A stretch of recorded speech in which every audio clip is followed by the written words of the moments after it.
नमस्कार। आप देख रहे खबरों की दीवार से जीवाल। मैं हूं मनीष जायसवाल। आपका स्वागत है हमारे इस खास शो में, जिसमें आज हम बात करेंगे प्रदेश में मोदी की गारंटी में नियमित कर्मचारी वर्ग के कैडर में सिर्फ सहायक शिक्षकों की वेतन विसंगति अव्वल क्यों रही, इसे इतना महत्व क्यों दिया गया, क्यों घोषणा पत्र में स्थान मिला। तो शुरू करते हैं आज का शो। सहायक शिक्षकों की वेतन विसंगति दूर करने की मांग को मोदी की गारंटी यानी भारतीय जनता पार्टी के घोषणा पत्र में विधानसभा चुनाव 2023 के पूर्व शामिल किया गया था। मांगे पूरी होंगी या नहीं, यह तो भविष्य में तय होगा, लेकिन इतना तो तय है कि सहायक शिक्षकों की मांगों को प्रमुखता से मोदी की गारंटी में शामिल किए जाने के पीछे सहायक शिक्षकों का बीते 5.5 साल का उनका ही संघर्ष है। इस संघर्ष को एक बड़े मुद्दे के रूप में आकार देने के लिए छत्तीसगढ़ सहायक शिक्षक फेडरेशन के शीर्ष नेतृत्व, जिसमें प्रदेश अध्यक्ष मनीष मिश्रा, कौशल अवस्थी, रंजीत बनर्जी, बसंत कौशिक, सिराज बख्श सहित कई कोर टीम के आम सहायक शिक्षक और शिक्षक नेताओं ने पसीने बहाने में कोई कसर नहीं छोड़ी। यही हाल महिला मोर्चा का भी रहा। इन्होंने कदम से कदम मिलाकर हर मोर्चे पर अपनी उपस्थिति दर्शाई है। राज्य में सत्ता आते ही कांग्रेस के सत्ता से जुड़े रणनीतिकारों ने इनकी मांगों को नज़रअंदाज कर दिया, पर ये भूल गए कि सहायक शिक्षकों का काम सिर्फ प्राथमिक स्कूलों में पढ़ाना ही नहीं, शासन की योजनाओं का प्रचार प्रसार करना भी है। इस बात को भाजपा के चिंतकों और आरएसएस से जुड़े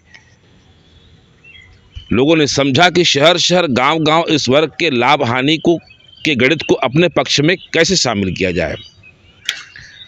लेकिन मोदी की गारंटी में शामिल होने के लिए इस वर्ग ने अपनी लकीर अपनी मेहनत से खींची है। इसके पीछे इनके बीते हुए कल का संघर्ष ही है।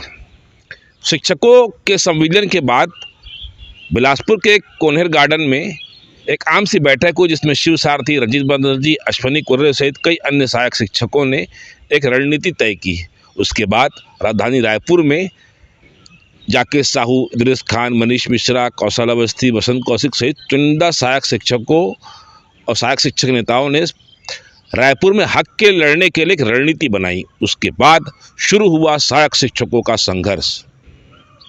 इस समूह ने 2018 में रमन सरकार के खिलाफ धिक्कार निकालकर राजधानी रायपुर के ईदगाह भाटा में एक ही दिन में अपनी मौजूदगी का वजूद कायम कर दिया।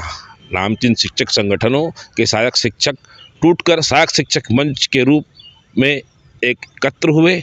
इस दौरान सहायक शिक्षकों को साथ मिला कांग्रेस का।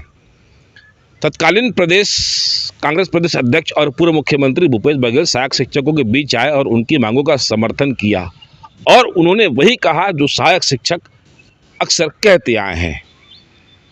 उन्होंने सरकार बनने पर उनकी मांगें पूरा करने का भरोसा दिया, और इसके बाद कांग्रेस के जन घोषणा पत्र में शिक्षकों की वेतन विसंगति का मुद्दा शामिल किया गया। वक्त ने करवट बदली। 2018 के विधानसभा चुनाव में कांग्रेस को भारी बहुमत मिला और सरकार बन गई और मुख्यमंत्री बने भूपेश बघेल। सहायक शिक्षकों को तो लगा इनकी अब लॉटरी निकल गई है। इस बीच सहायक शिक्षकों ने दूसरे और तीसरे पंक्ति के नेताओं ने सहायक शिक्षक फेडरेशन की नींव रखते हुए फरवरी 2019 में कांग्रेस सरकार के कार्यकाल के दौरान वादा निभाओ रैली का आगाज किया। वादा निभाओ रैली से पूर्व सहायक शिक्षकों को कहा गया कि पहला बजट किसानों का है और दूसरा बजट आपका होगा। फिर शुरू हो गया कोरोना काल। शिक्षकों ने कोरोना वॉरियर के रूप में भी काम किया। सहायक शिक्षकों की इसमें संख्या अधिक थी, लेकिन उनको इनका इनाम नहीं मिला। इस कोरोना काल के गाल में कई शिक्षक समा गए और कोरोना की अव्यवस्थाओं की वजह से इनके अंदर एक आक्रोश आ गया।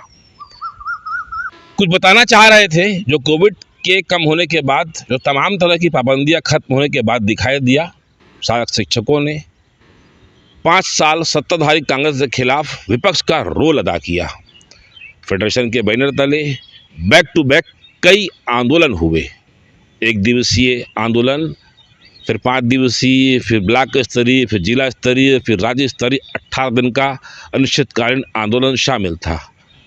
यह क्रम विधानसभा चुनाव के पूर्व तक चलता रहा। इस बीच इनकी मांगें सदन में भी सुनाई दी, लेकिन गांव-गांव, शहर-शहर के शिक्षकों से जुड़ने के लिए, वहां के जनप्रतिनिधियों के समर्थन के लिए सबसे चर्चित रहा फेडरेशन की न्याय पदयात्रा, जिसकी प्रेरणा मिली भूपेश बघेल से ही। कोरोना काल के बाद पूर्व मुख्यमंत्री भूपेश बघेल प्रदेश के सभी 90 विधानसभा क्षेत्रों में भेंट मुलाकात कार्यक्रम का अभियान शुरू किए, जिसकी शुरुआत 4 मई से हुई। उनका राज्यव्यापी जनसंपर्क कार्यक्रम सबसे पहले बलरामपुर जिले से शुरू हुआ और वहीं से सहायक शिक्षकों की पदयात्रा शुरू हो गई। प्रदेश अध्यक्ष मनीष मिश्रा और उनके कई पदाधिकारियों ने मुख्यमंत्री से एक बार बलरामपुर मिले और वहां उनको अपना ज्ञापन दिया और फिर चल पड़े मुख्यमंत्री भूपेश बघेल के आगे और पीछे पीछे वेतन विसंगति की न्याय पदयात्रा को लेकर। इस दौरान मनीष न्याय पदयात्रा में प्रदेश के लगभग सभी जिलों तक गए और इस पदयात्रा को लेकर गए और प्रदेश के अधिकांश जिलों में, खासकर सरगुजा और संभाग में इस पदयात्रा का जोर शोर से स्वागत हुआ। कई जगह तो ढोल नगाड़े तक बजाए गए, स्थानीय गीत गाए गए, जिसकी वजह से सहायक शिक्षकों की जो वेतन विसंगति का मुद्दा था, स्थानीय मीडिया और स्थानीय जनप्रतिनिधियों के बीच चर्चा में आया। इस दौरान आलम यह हो गया कि मुख्यमंत्री भूपेश बघेल जो पूरे 90 विधानसभा का दौरा कर रहे थे, वो जहां पर भी जाते फेडरेशन के पदाधिकारी या जिला और स्थानीय पदाधिकारी सहायक शिक्षकों के साथ वहां पर पहुंच जाते। वहाँ उनको जरूर आश्वासन मिलता और कहा जाता कि वेतन विसंगति तुम्हारी मेरे संज्ञान में है और इसे मैं ही पूरा करूँगा। कहने को तो प्रदेश में कई दबाव समूह हैं, करीब 150 से अधिक संघ संगठन हैं। पिछली सरकार के कार्यकाल के दौरान भी वे अपनी मांगों को लेकर संघर्ष करते रहे और शक्ति प्रदर्शन भी किया। इसमें कई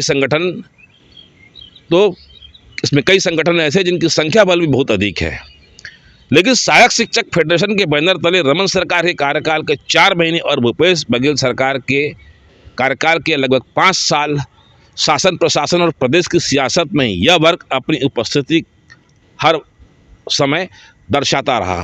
हर दिन सहायक शिक्षक अपनी मांगों को लेकर कहीं न कहीं चर्चा जरूर करते हैं। डीए और एचआरए की मांग को लेकर किए गए अधिकारी कर्मचारी फेडरेशन के आंदोलन में इस वर्ग की धमक देखने को मिली थी।